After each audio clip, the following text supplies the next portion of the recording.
اسی طریقے سے میری ایک بہن نے سوال پوچھا ہے کہ چچا ہیں ان کو زکوٰۃ دی جا سکتی ہے. میری بہن میں نے پہلے بھی عرض کر چکا ہوں میں کہ چچا کو، چچی کو، ماموں کو، مامی کو، خالہ کو، سارے رشتہ داروں کو سوائے میاں اپنی بیوی کے، بیوی اپنے میاں کو، بیٹا اپنے باپ کو، باپ اپنے بیٹے کو، بیٹی اپنی ماں کو، ماں اپنی بیٹی کو، اسی طرح دادا دادی، نانا نانی، پوتا پوتی، نواسا نواسی، ان کو زکوٰۃ نہیں دی جا سکتی. باقی چچا، چاچی، ماما، ماموئی، خالہ، پھپھا، پھپھی، سارے رشتہ داروں کو جو ہے وہ زکوٰۃ دی جا سکتی ہے. اور بہتر یہی ہے کہ اپنے قریبی رشتہ داروں کو زکوٰۃ دی جائے جو مستحق ہیں. اور جو ہے بالکل آپ زکوٰۃ دے سکتے ہیں. آپ نے کہا ان کے پاس زمین ہے، وہ استعمال کے اندر ان کے پاس زمین بھی نہیں ہے، تو بالکل وہ مستحق ہیں اگر ان کے پاس وہ صاحب نصاب نہیں. اسی طرح آپ نے فرمایا کہ آپ کی خالہ ہیں، ان کے پاس زمین ہے، اور اگر وہ زمین تھوڑی سی ہے اور اس میں وہ اتنا اگاتی ہیں کہ جو ان کی ضروریات کو بھی مشکل سے پورا کرتا ہے، تو پھر جو ہے وہ ان کو آپ زکوٰۃ دے سکتی ہیں. لیکن اگر وہ اتنا اگاتی ہیں جس سے ان کی ضروریات پوری ہو جاتی ہیں اور ان کے پاس اتنی رقم بھی آ جاتی ہے، تو اب ان کو بھی عشر بھی دینا ہے. عشر کہتے ہیں زمینی پیداوار کے اندر 10واں حصہ، کہ جو پیداوار ہو اس کا 10واں حصہ اللہ کی راہ میں. جیسے مالدار پیسے والے کے اوپر زکوٰۃ ہے، زمین کی جو پیداوار ہے اس کے اوپر عشر ہے، تو لہٰذا ان کو عشر دینا ہوگا. اور اگر بالکل تھوڑی سی پیداوار ہے تو بالکل ان کو زکوٰۃ دی جا سکتی ہے. ایک اور کال لیتے ہیں. السلام علیکم ورحمۃ اللہ. السلام علیکم ورحمۃ اللہ وبرکاتہ. جی میرے بھائی، آپ کا پروگرام بہت اچھا ہے صاحب. بہت میں آپ شکریہ. کو ایک مشورہ دیتا ہوں کہ رمضان کے بعد پھر ایسی یہی ٹائپ کا ایسا پروگرام آپ رکھیں جنرل 1 گھنٹے کا، تاکہ لوگوں کو کافی انفارمیشن اس سے مل جاتی ہے. جی وہ ایسا آپ بہت اچھی طرح سے ڈسکرائب کرتے ہیں جی اور کافی لوگوں کو نالج ہے، آپ کافی ہم کو سیکھنے کو ملا آپ سے. جی جی تو یہ ایک تو پہلے یہ دعاؤں میں یاد رکھیے گا. بہت شکریہ. آپ بھی یاد رکھیے گا. عمرے کے لیے جاتے ہیں جی تو یہاں سے جو 2-3 دفعہ میرے ساتھ ایسا ہوا کہ میں وہاں سے جا کے میں نے احرام باندھا. مجھے پتا نہیں تھا شروع میں، کوئی اب سے 25-30 سال پہلے کی بات ہے. جدہ پہنچ کے مجھے پتا نہیں تھا بالکل. میں جدہ سے میں نے احرام باندھا، پھر عمرہ کے لیے چلا گیا وہاں پر. ٹھیک ہے. اچھا، اس کے بعد پھر 1-2 دفعہ اور میں پاکستان سے عمرے کے لیے گیا. تو پھر میں جدہ میں رکا 1 دن، پھر دوسرے دن پھر میں نے عمرہ، اپنے رشتے دار تھے وہاں، دوسرے دن پھر عمرے کے لیے چلا گیا وہاں سے احرام باندھ کے. جی اب کسی نے کہا کہ یہ صحیح نہیں ہے کہ اس میں تمہیں دم دینا پڑے گا. جی اب یہ کہ مجھے اتنی نالج نہیں تھی اس ٹائم کے اوپر جب بھی میں نے 2-3 دفعہ کیا ہے. جی اور اب میں یہ کرتا ہوں کہ مدینے پہنچ کے وہاں سے زیارت کرتے پھر عمرہ باندھ کے پھر جاتا ہوں. ماشاء اللہ. کیونکہ آپ پتہ یہاں سے ہوائی جہاز میں جانا، وہ احرام وغیرہ کی ذرا وہ ہو جاتی ہے، ناپاکی وغیرہ ہو جاتی ہے کبھی باتھ روم وغیرہ میں. جی تو میں وہیں جا کے باندھتا ہوں پھر آتا ہوں. تو اب یہ بتائیے اس میں جو میں 2-3 عمرے کیے ہیں، جی تو کیا یہ مطلب وہ تو نہیں ہمارے پر دم تو نہیں لگے گا؟ ٹھیک ہے ٹھیک ہے میرے بھائی، میں انشاءاللہ بتاتا ہوں. بہت شکریہ آپ کی کال کرنے کا. اچھا، میرے بھائی نے سوال پوچھا ہے کہ عمرے پہ جاتے ہیں تو احرام. دیکھیں میرے بھائی، پہلی بات یہ سمجھیں کہ احرام گھر سے باندھنا جو ہے وہ سنت ہے، مستحب ہے. بہتر بھی یہی ہے، افضل بھی یہی ہے کہ گھر سے باندھ کے جایا جائے. لیکن آج کل ایسا ایشو ہے کہ کبھی فلائٹ مس ہو جائے گی، کبھی فلائٹ کینسل ہو جاتی ہے. اس کی وجہ سے بڑے ایشو کھڑے ہو جاتے ہیں. آدمی احرام کی حالت کے اندر ہوتا ہے اور اس کے اوپر بہت ساری چیزیں منع ہو چکی ہوتی ہیں، تو اس کے اوپر مشکل درپیش ہوتی ہے. تو بہتر یہ ہے کہ آدمی جو ہے وہ جہاز کے اندر احرام باندھ لے، اور جو ہے وہ ان جہاز والوں کو ان کو پتہ ہوتا ہے کہ میقات سے پہلے احرام باندھنا ضروری ہے. اگر تو حج کا احرام ہے تو وہ اس کو تو میقات سے پہلے ہی باندھنا ہے. اگر میقات سے پہلے نہیں باندھا تو پھر اس کے اندر جو ہے وہ دم دینا ہوگا. لیکن جو عمرے کا احرام ہے، عمرے کے احرام میں اگر افضل یہ گھر سے باندھ کے جائیں. اگر نا علمی میں، نا سمجھی میں جو ہے وہ ایسا ہو چکا ہے تو اس کے اوپر صرف تھوڑا سا صدقہ آپ دے دیں اور جو ہے وہ استغفار کر لیں، اللہ سے توبہ کر لیں، اور آپ کو پتہ نہیں تھا. تو لہٰذا اب جو ہے وہ اہتمام کریں، احرام جو ہے وہ گھر سے باندھ کے جائیں. اور کوشش یہ کریں کہ جو ہے وہ نیت جو ہے وہ جہاز میں جب قریب میقات سے پہلے ہو جائیں تو اس کے بعد اس سے پہلے نیت کر لیں. اللہ رب العزت ہم سب کو صحیح طور پر عمرہ اور حج کرنے کی توفیق عطا فرمائے. ایک اور کال لیتے ہیں. السلام علیکم.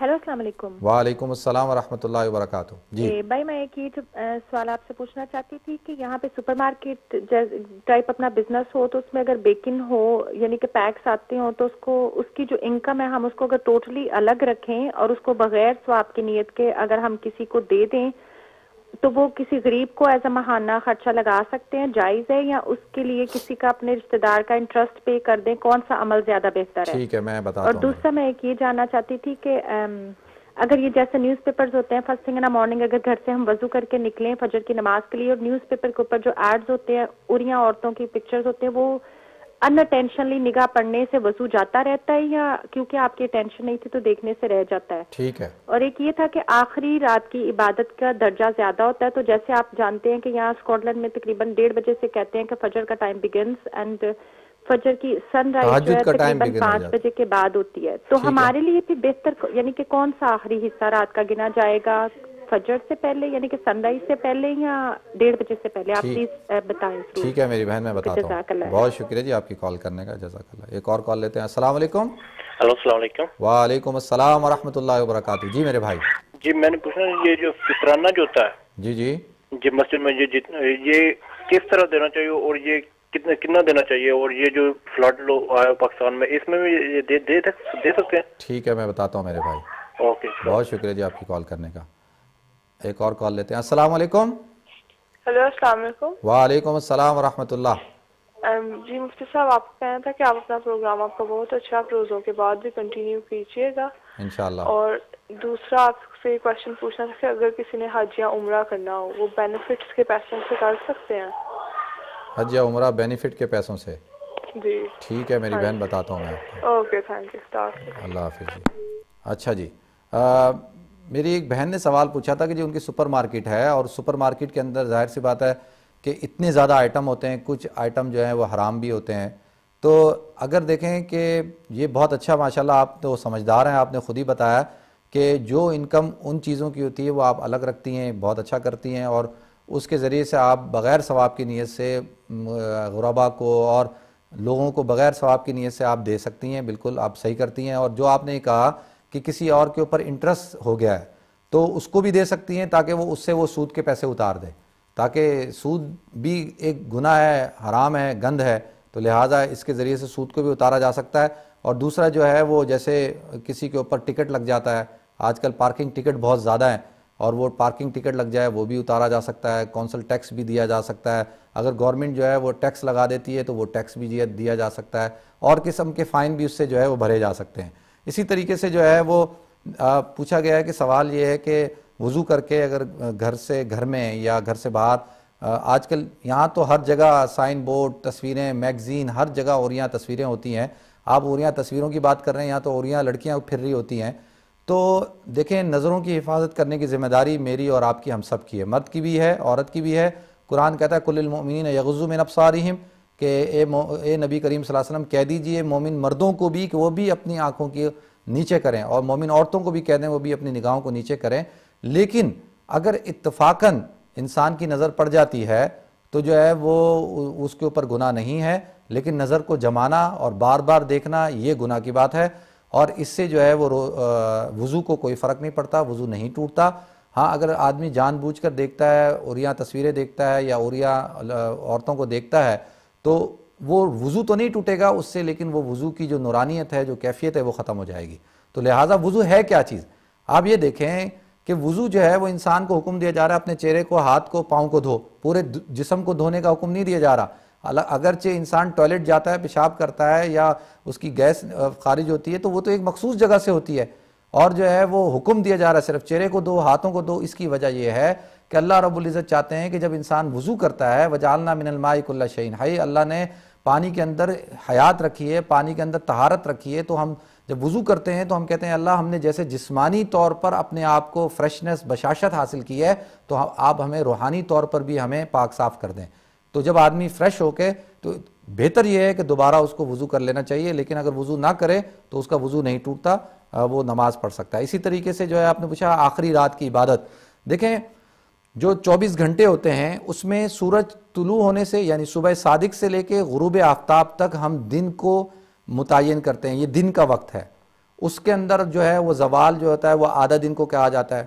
اسی طریقے سے جو رات ہوتی ہے اس کو بھی غروب آفتاب سے لے کے صبح صادق تک آپ رات کو تقسیم کر لیں، جتنا گھنٹہ ہے اس کے 4 حصے ہوں گے، اس کا جو آخری حصہ ہوگا وہ آخری رات کی عبادت ہوتی ہے. تو لہذا آخری رات کی عبادت، آخری حصے کی عبادت جو ہے وہ بہت افضل ہے.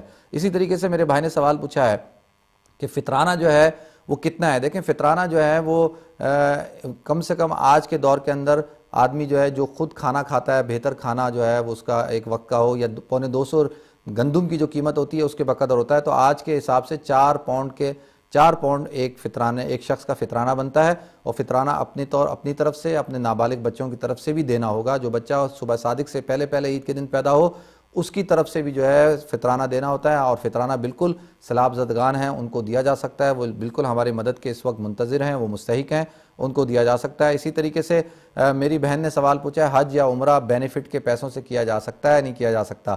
دیکھیں اگر وہ پیسے آپ کے پاس بچ جاتے ہیں اور اتنے ہو جاتے ہیں جس سے حج کیا جا سکتا ہے، عمرہ کیا جا سکتا ہے، تو بالکل آپ اس سے حج اور عمرہ کر سکتے ہیں، لیکن فرض حج جو ہے اس کے لیے اپنی کمائی کے پیسے ہوں اور ان پیسوں کو جمع کریں، آپ کی حلال کمائی کے پیسے، اور اس کو جمع کر کے اس سے حج کریں، تو انشاءاللہ اللہ رب العزت آپ کو حج کی ساری برکات آپ کو عطا فرمائیں گے۔ ناظرین بہت شکریہ آپ کی کال کرنے کا، ہمارے پروگرام کا وقت ختم ہو جاتا ہے، ہم پروگرام کے آخر میں دعا کرتے ہیں، ہمارے ساتھ دعا میں شامل ہو جائیں۔ سبحان اللہ رب العرش العظیم، الحمدللہ رب العالمین، اللہم انا نسألک موجبات رحمتک وعزائم مغفرتک والغنیمۃ من کل بر والسلامۃ من کل اسم، لا تدع لنا ذنبا الا غفرتہ ولا ہما الا فرجتہ ولا دین الا قضیتہ ولا حاجۃ ہی لک رضا الا قضیتہا وعدیتہا یا ارحم الراحمین یا ارحم الراحمین۔ اللہم صلی علی سیدنا مولانا محمد کما صلیت وسلمت وبارکت ورحمت وترحمت علی ابراہیم وعلی آل ابراہیم انک حمید مجید۔ یا اللہ یا رحمان، یا اللہ تو ہم سب کے صغیرہ کبیرہ گناہوں کو معاف فرما، یا اللہ تو کرم کا فضل کا معاملہ فرما، یا اللہ یہ رمضان المبارک کا آخری عشرہ چل رہا ہے، یا اللہ تو ہم سب کو توفیق عطا فرما کہ یا اللہ ہم تیرے اعمال کو اختیار کریں، نیک کام کریں، یا اللہ روزے کی حفاظت کریں، یا اللہ نمازوں کی حفاظت کریں، یا اللہ ہم گناہ گار ہیں، خطا کار ہیں، سیاہ کار ہیں، یا اللہ تو اپنی رحمت کے دروازے ہم پر کھول دے، یا اللہ تو نے فرمایا تو رمضان کے اندر اپنی رحمت کے، یا اللہ تو اپنی برکات کے، یا اللہ جنت کے دروازوں کو تو کھول دیتا ہے، یا اللہ تو ہم سب پر اپنی رحمتیں کا نزول فرما، یا اللہ اپنے انوارات کے ذریعے سے، اپنے رحمت کے ذریعے سے، یا اللہ ہمارے دلوں کو، ہمارے جسموں کو، ہمارے مال کو، ہمارے اولاد کو، ہمارے گھر کو، ہمارے اسباب کو منور فرما، یا اللہ ہم بڑے گناہ گار ہیں، خطا کار ہیں، یا اللہ تو ہمارے گناہوں کو معاف فرما، یا اللہ جن ناظرین نے ہمیں دعاؤں کے لیے کہا یا گزارش کی، یا اللہ تو ان کے جائز حاجات کو پورا فرما، یا اللہ جو بیمار ہیں ان کو صحت کاملہ دائمہ عاجلہ مستمرہ عطا فرما، یا اللہ ہماری دعاؤں کو نبی کریم صلی اللہ علیہ وسلم کے صدقے قبول فرما۔ سبحان ربک رب العزت عما یصفون وسلام علی المرسلین والحمدللہ رب العالمین۔ ناظرین انشاءاللہ کل آپ سے دوبارہ ملاقات ہوگی، اور کل جمعۃ الوداع بھی ہے۔ اللہ رب العزت ہم سب کو عمل کرنے کی توفیق عطا فرمائے، اپنی دعاؤں میں ہمیں یاد رکھیے گا۔ والسلام علیکم ورحمۃ اللہ وبرکاتہ۔ رمضان کا یہ افطار ٹرانسمیشن وائٹ پرل کے تعاون سے پیش کی جا رہی ہے۔ لا الہ